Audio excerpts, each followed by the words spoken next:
avec M. Eloi, ancienne, je ne dirais pas ancienne, mais gloire nationale. Je crois que c'est l'Haïtien qui a joué au plus haut niveau, qui a été champion de France à 2 reprises avec Monaco et avec Lens, meilleur buteur du championnat et tout le reste, et qui a fait un petit séjour haïtien comme entraîneur de l'équipe nationale qui est de football. Donc c'est pour ça qu'on le confond surtout au football. Mais actuellement, je crois que Yellois New représente un peu plus sur le plan international. C'est un ambassadeur du sport national. Et dans nos discussions, il y a beaucoup plus que le football. Il y a tous les sports incorporés pour un développement global du sport, parce que le développement ne se fait pas sur un seul sujet, mais en général, le développement se fait ensemble. Après 3 jours à Port-au-Prince, nous avons discuté de beaucoup de points positifs, beaucoup de points d'interrogation aussi, puisque tout n'est pas parfait. Les problèmes sont immenses. Et je le remercie d'être rentré en Haïti. Je le remercie d'avoir, peut-être contre l'avis de beaucoup, venir dans ce pays que beaucoup accusent d'être en situation d'insécurité, mais le sport traverse les barrières. Je remercie aussi la presse d'être présente aujourd'hui et d'avoir été présente dès le premier jour pour pouvoir nous permettre de faire réaliser ce mouvement. Merci tout le monde. Nous comptons que tout le monde là, nous comptons que toute presse là, nous remercions la presse là, nous remercions tout le monde qui a aidé nous pendant tout le temps. À l'orée des Jeux Olympiques qui auront lieu à Paris en 2024, c'est tout naturellement que je suis honoré que le Dr Lassène me donne l'opportunité de représenter le pays en tant qu'ambassadeur. C'est sur quelque chose qu'on va travailler pour définir un peu la mission. Et ben oui, Paris, c'est la ville qui m'a vu grandir, où j'ai tous mes amis encore.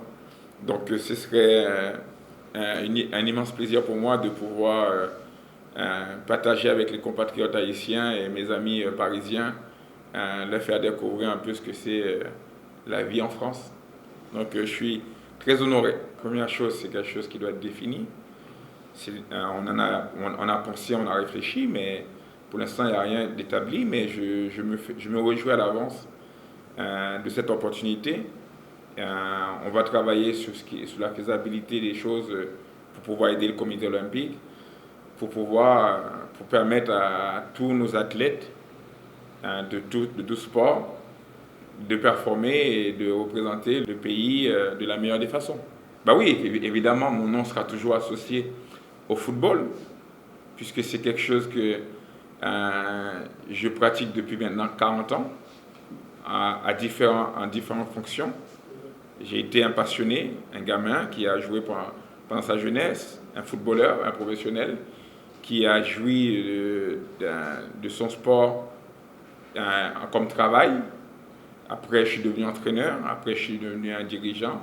J'ai monté des académies, donc je suis devenu un entrepreneur, je monte toujours des académies.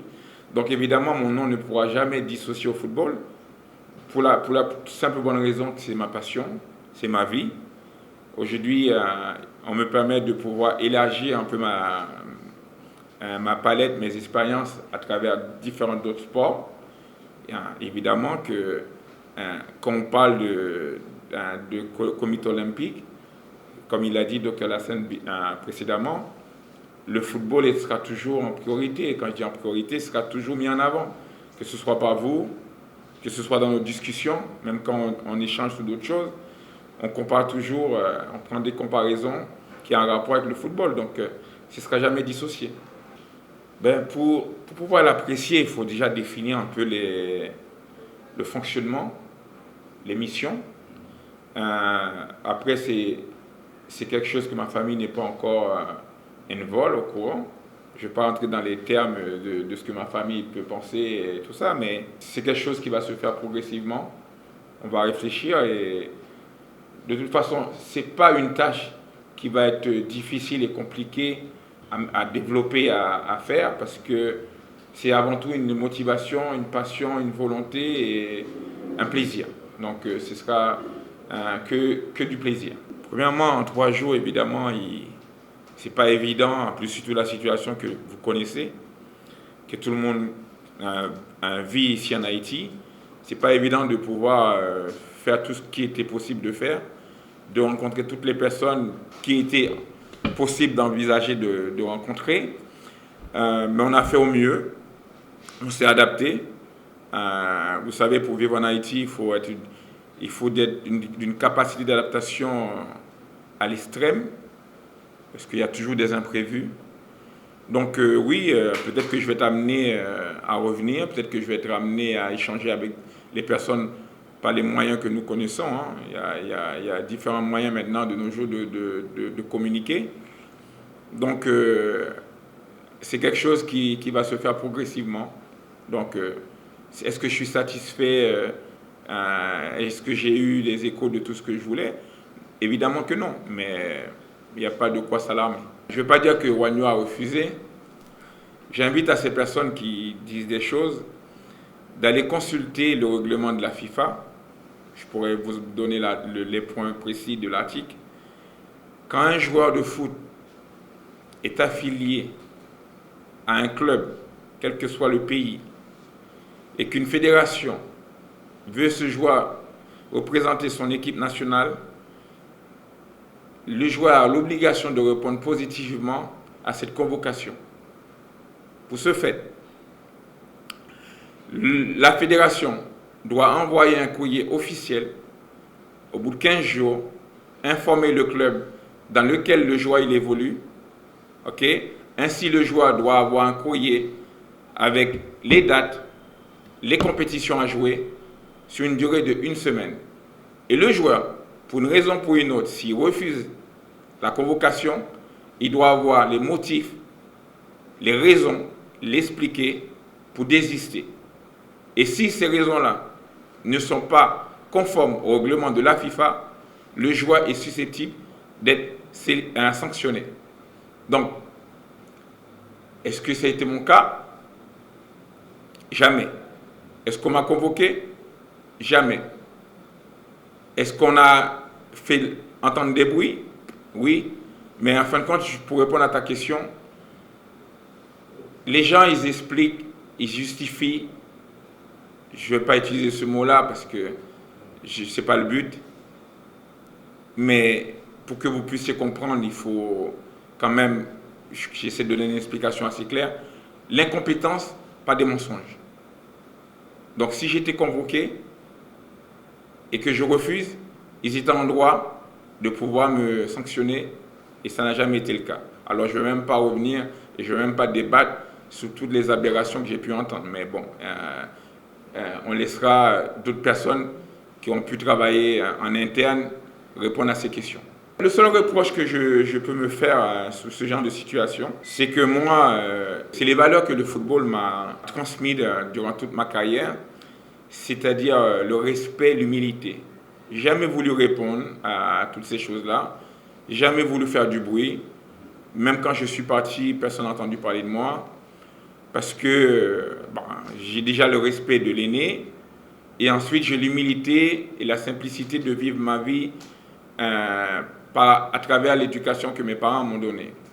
Donc, comme je ne suis pas quelqu'un qui veut se battre ou qui veut argumenter, alors les gens ils prennent avantage pour dire tout et n'importe quoi et ils n'auront jamais une réponse de ma part parce que je ne rentre pas dans ce jeu-là. Ce n'est pas mon domaine. Alors oui, effectivement, pour pouvoir vivre ici, j'ai beaucoup de défauts, beaucoup de lacunes parce que je ne viens pas de ce monde. Ben, comme tout footballeur, comme tout sportif de haut niveau, quand tu évolues dans un pays, quand tu veux évoluer dans le haut niveau, ce qui caractérise un joueur de haut niveau, c'est l'ambition. Si tu n'as pas l'ambition, tu ne peux pas espérer jouer à un haut niveau. Donc évidemment, j'avais l'ambition et le rêve, je caressais le rêve de pouvoir intégrer l'équipe nationale parce que j'estimais à ce moment-là, l'équipe nationale française, j'estimais à ce moment-là que peut-être que j'aurais pu avoir une chance parce que j'ai eu une bonne période. Si je n'avais pas été freiné par les blessures, peut-être que j'aurais pu avoir cette opportunité puisque j'avais intégré l'équipe nationale de France, même si c'était militaire, mais les joueurs avec lesquels j'ai joué, c'est tous des internationaux qui sont devenus des internationaux A après. Mais ce n'est pas parce que j'ai l'ambition de jouer pour l'équipe de France que je vais rejeter une invitation de ma sélection de mon pays natal parce que le choix ne s'est jamais proposé. Le choix ne s'est jamais mis en évidence pour que je puisse réfléchir dessus.